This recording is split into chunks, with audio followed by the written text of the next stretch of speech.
evening. Thank you for your attention tonight. My name is Deidre Brooks, and I want to share with you my chapter 1 and 2 entitled Quality Language Experiences for Infants and Toddlers, Integrating Consistency and Variety. I based my theoretical framework on the work of the late Maria Montessori, MD. Maria Montessori was an Italian physician. She happened to be the first female physician who was awarded the medical degree in Rome. Maria Montessori died in 1952, but before she died, she did lots of work that helped bring about advances in early childhood education.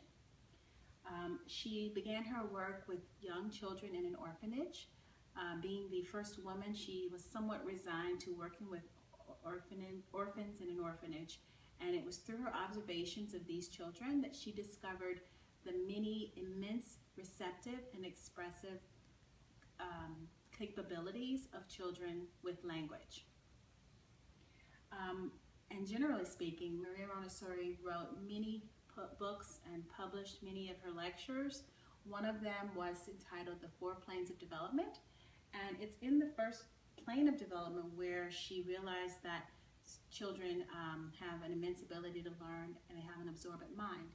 And the way that they learn language is by their sensory experiences with taste, touch, smell, hearing. Those are the senses that children use to learn.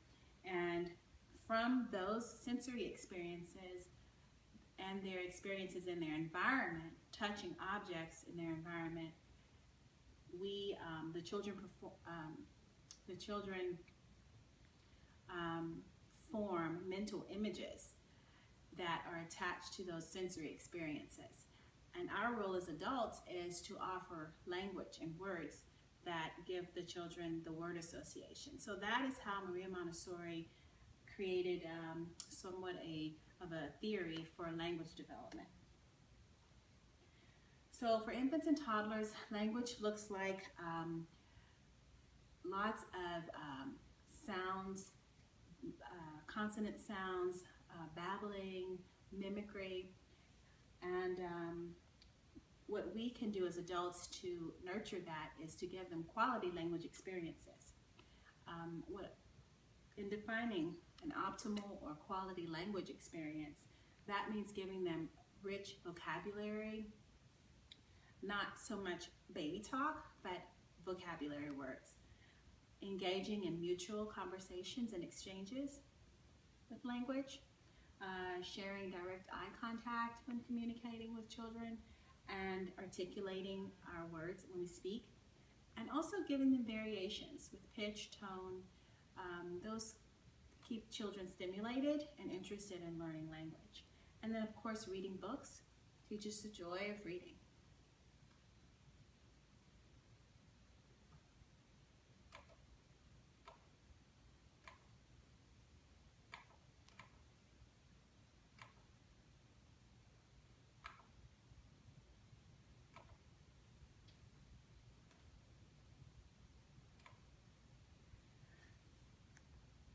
Statistics show that in many of our families there is an increase since around the 1950s in the number of dual income households. And this means that both parents are working, and it changes the structure of care for children, especially very young children who are not yet in school. So for the U.S. Census Bureau, their recent reports as of 2013 disclosed that family care not just falls under the parents, and not even just grandparents or a nanny, but there could be a tertiary person, maybe a third caregiver, such as a daycare. And there could be multiple changes in those arrangements for child care for children. And that becomes an obstacle for language development because another aspect of language is giving consistency. And it's hard to have consistency when there's multiple changes in caregiving, and especially so when caregivers are not always knowledgeable about where children are at a period of learning language and how to nurture language development. So other obstacles are those which experiences which are not rich. Maybe there's lots of changes in the caregiving situation. Maybe there's a lacking in vocabulary. Maybe there's lacking in variation of experiences and low stimulation for language. Use of screens, iPads, TVs, those are also seen as obstacles for language. And then that parent-caregiver relationship, again, is crucial. And if the parent or caregiver is not nurturing language experiences, and they're not giving consistency in those experiences, that also becomes an obstacle for children learning language. My research says and tells me that, again, parents play a very important part in children's learning language. The income level can impact the number of vocabulary words that are shared. There are particular studies that examine the vocabulary for low-income families.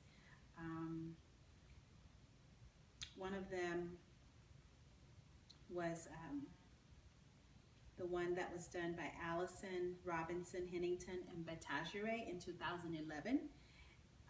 I definitely give more information in my writing, but just briefly, that in that particular study, they looked at the receptive vocabulary of children, very young infants and toddlers, and it was disclosed that in lower income households, families tend to share fewer vocabulary words with their children.